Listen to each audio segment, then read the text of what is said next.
YouTube. What's good, man? It's your boy Dat-Way52, aka Mario. Yo, I know I've been off the channel for a while. My computer took a shit. My computer took a dump. Excuse me.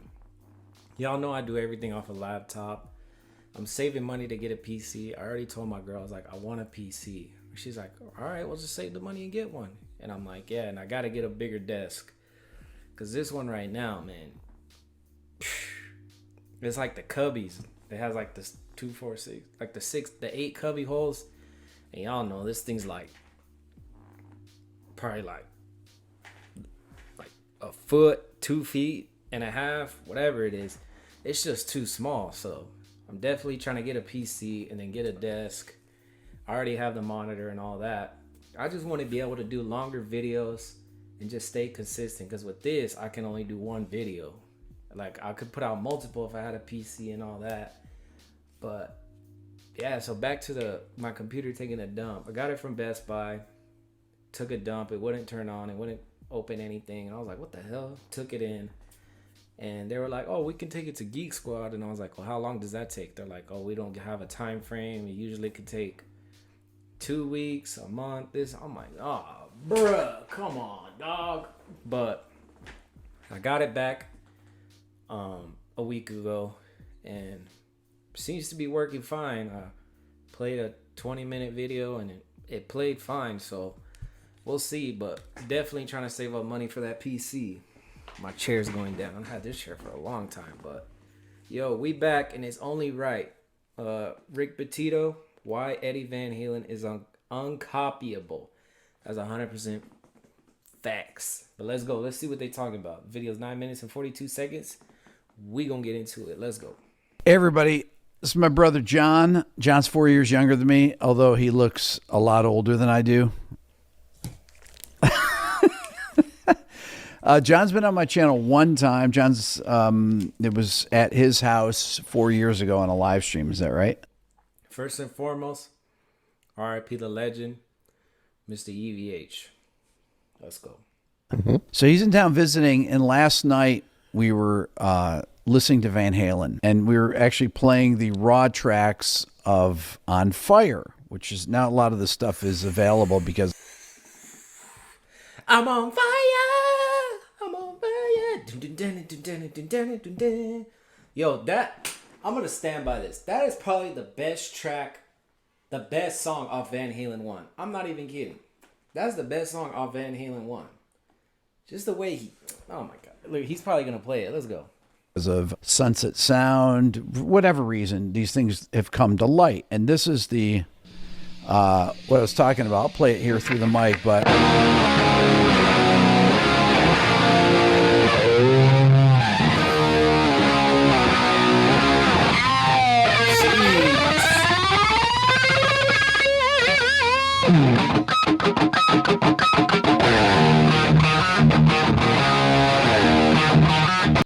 I remember the first time I heard that song, I was like, what the hell? Because I heard the demo version, and then you listen to the version that's on the album, and then you're like, whoa, how he switched it up is crazy. And, oh, I have my guitar right here. Look at it, shout out, Kramer. Come on, dog. But, like from those little harmonics that...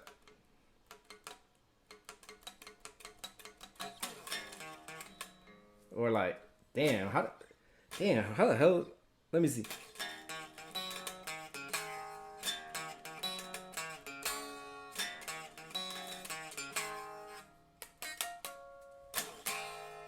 Just like that. And it's like, oh man, it's, talking about Eddie Van Halen is like a broken record, because it's like, how, like, where's that coming from?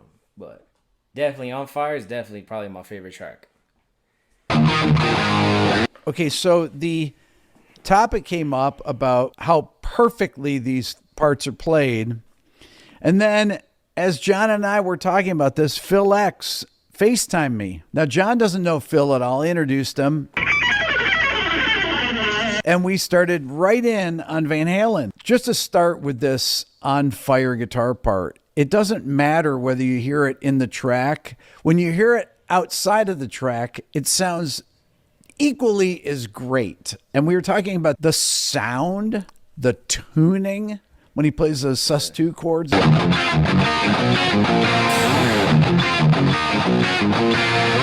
There's like, And like, I never, y'all are probably gonna be like, this guy don't even, but I never understood how he did that, because he's all,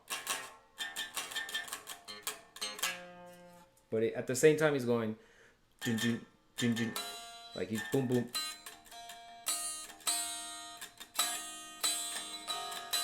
Like, I never understood that part, like going dun dun dun dun dun dun dun dun dun dun dun, but going fast with this, like, you know what I mean?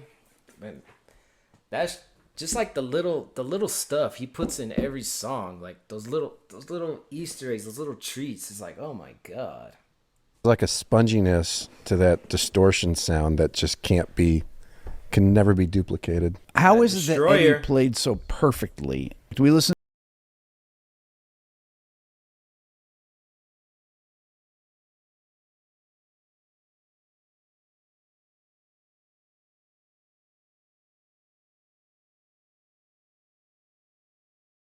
And then we went and listened to Eruption played, it says 1977 at a live show, and it's a very different version of it, but it's equally incredible.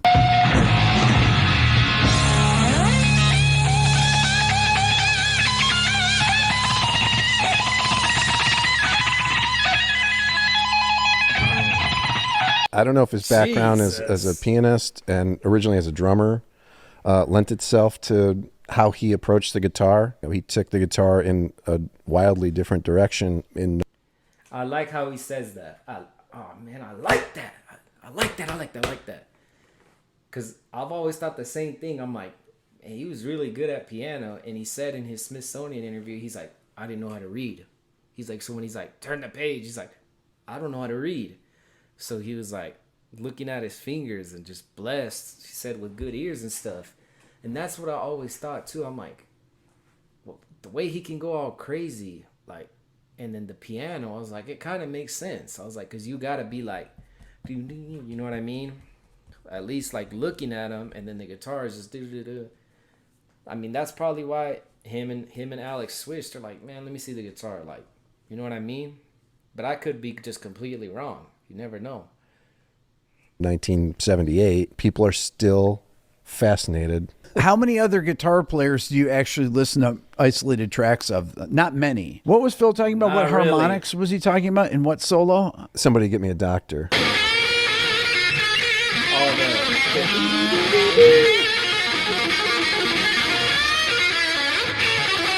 Right here. Again, I go back to the sound. The sound is just, and you know, people will say as Van Halen went on over time that the sound got a little bit more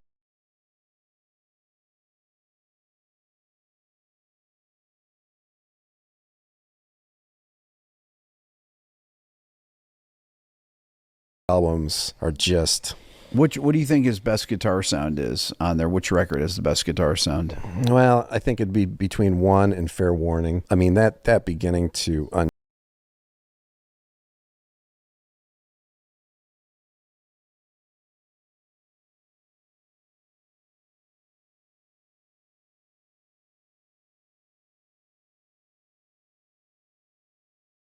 Talking with Phil about the delay, whether Eddie had one repeat or two repeats with his Echoplex. And you thought one, Phil thinks a couple. yeah, maybe one less so pronounced in there.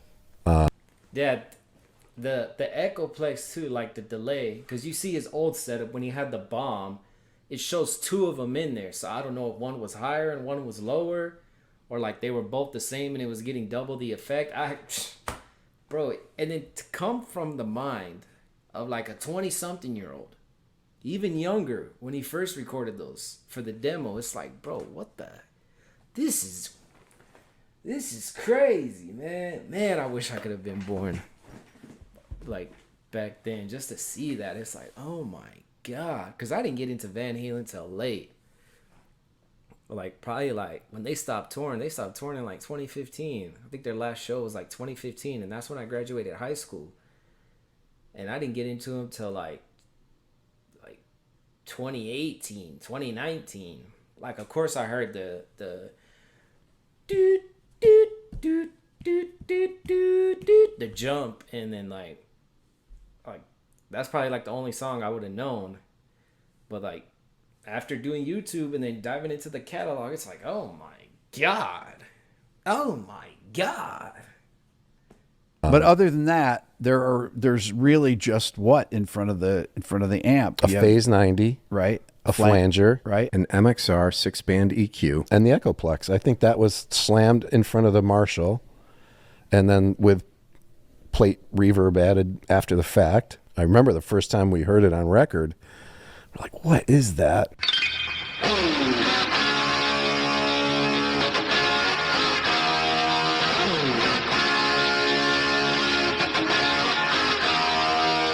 People don't know this story. So I got my first electric, which was I don't know what year Les Paul. It was one of these fretless Wonder Les Pauls that was about a 1968, I think. Something like that. It was just a couple $100. It was pretty beat up. I ended up getting a white custom and gave John the black custom. I thought John traded it away for a Kramer. What's the real story with this? Yeah, so I traded that Les Paul for an ES 335 when I was in college. So I didn't know. Oh yeah, because you would have probably killed me. And then I traded that ES 335 for my first Kramer Pacer. Okay, and why did you get that? Well, we'll tell them what you did with. Is the Kramer Pacer with the 3 pickups? I think because this one is the Beretta. This is the Beretta. I was gonna get the 84, but I was like, I like the slanted pickup. I was like, I like that. I was like, the straight. I was like, I don't know how. I was like, nah, just give me the slanted. So.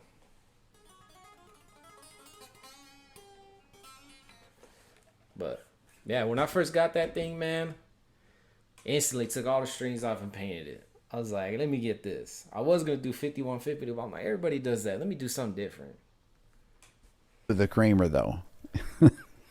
Well, I had the fingerboard scalloped on it almost immediately because of, another gentleman that you had here recently. Yngwie. Yeah. I mean, that's the effect that Eddie had on guitar players at that time. Perfectly reasonable decision at the time. In retrospect, I guess having that Les Paul would be kind of okay too, but I never thought about it. But the difference in our age, though, was the difference in this type of music that we liked. I got more into jazz, fusion, things like that, because that was bigger. The 4 years, just that difference in age. You came up during the MTV era when I was in college, and I missed MTV really at that point. Yeah, so I was exposed to, after Van Halen, bands like Rat and Dokken and all those wonderful guitar players of the 80s that took what Eddie did and, in a lot of ways, peak of rock music, the 80s. Just trying to copy what he did and put their own spin on it. But Eddie was the first person that we saw, even though there are taps in songs like Kid Charlemagne, for example. There's a tap in the guitar solo. There is. One tap note. But again, with Eddie, it's not just the solo playing. It's the rhythm playing. It's the sound. It's the songwriting. Right. I like that too. Because everybody says, look at the solos. Oh my God, the solos, the tapping, the tap harmonics, all that. I'm like, dude, his solo playing is as equally as great as his rhythm playing. I was like, if you listen to those rhythm, like Mean Street, the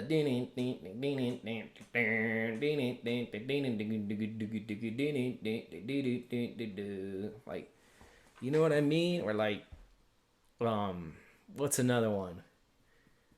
Like Jamie's crying, boom, da, boom,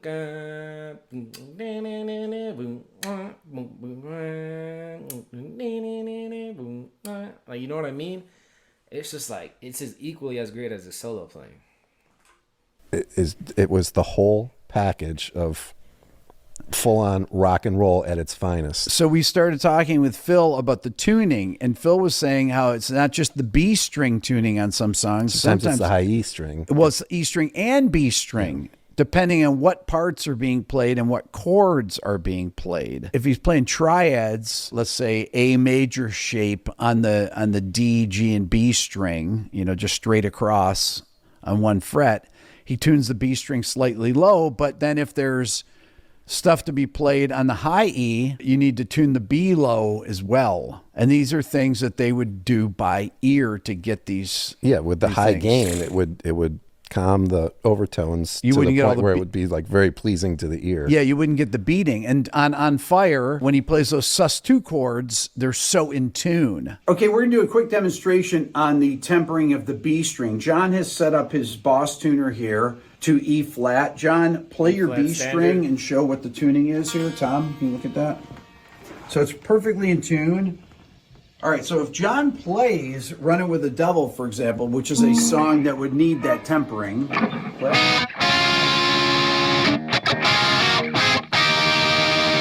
As you can hear, that B string is really sounds sharp. It does not sound great. Now tune it by ear, John.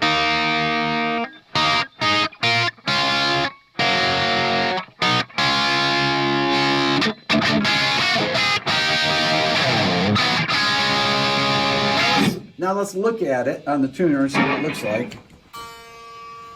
So it's very flat. It sounds great, but when you see it on the tuner, you notice it's... God, that's so cool. How did he think of that? Let me do this. And then how do you know to flatten the beat? Oh my God. Very, very tuned down. Now, on a song like On Kendrick's Fire, unlike Running with the Devil, you actually are using the high E string with these sus2 chords. So you actually have to temper that, because if you don't temper both strings, it sounds like this. Hear that high string is really sharp. Okay, now we tune the E string to match the B. John, play that same part now with the tune.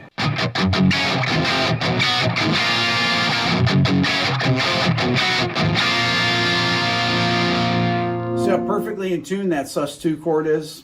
Well, this is why you would temper those intervals. That's why Eddie tempered the intervals. If you played a major chord with distortion and you'd had that third was up too high, you'd lower it and it's, that's way better. Well, even some of their tunes in general are a couple cents off just in general tuning. Right, because they're just tuning to each other. Yeah, and then they would tune the bass to the guitar, and that's it. I mean, that's all you need. Love to know what you guys think about our discussion here. Leave a comment, hit the subscribe button. Thanks, John, for being here. See you later.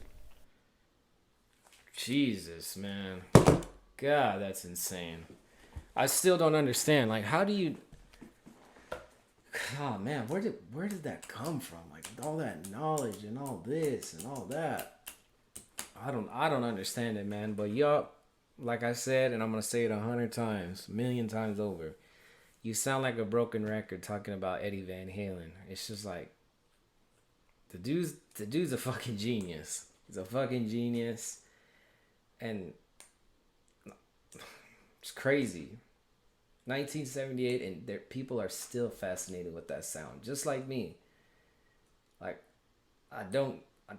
it's like, all right, the bass is down. You don't hear that much bass, but the roaring is fucking crazy. And it's like, everybody's like, oh, it's just the Marshall JCM with the cabinet and then the freaking, what is it fucking called? Variac on it. It's like, bruh, it's not just that, dog. It's like, it's a bunch. Like, you got the EQ. The EQ plays a big part because you can adjust it to however you want. Of course, you guitar players know that. And it's just like, no, dude, like, it's a lot more than that. But it's like, you're never going to know what it is. And then that was another thing. The tuning is like, all right, well, you got the sound, but you don't sound like it. Like, because then you got the tuning and it's just... it's just a mindfuck from hell. But hey, I'm back, man. Computer's good. We definitely gonna save up some bread. I've been putting in a lot of OT at work, so hopefully soon enough, give me a PC, because I always wanted a PC. So yeah, man. Well, hey, I'm that white 512, aka Mario. If you're new, hit that sub button, leave a like, comment what we should do next. I want to hear what you guys think on this. That's what I want to hear, what you guys think on this, because I feel like I'm not alone in this boat. After everything we just watched, I feel like I'm not alone in this boat. You know what I mean? But hey, fucking genius, man. Eddie Van Halen. But hey, we gone, man. Peace.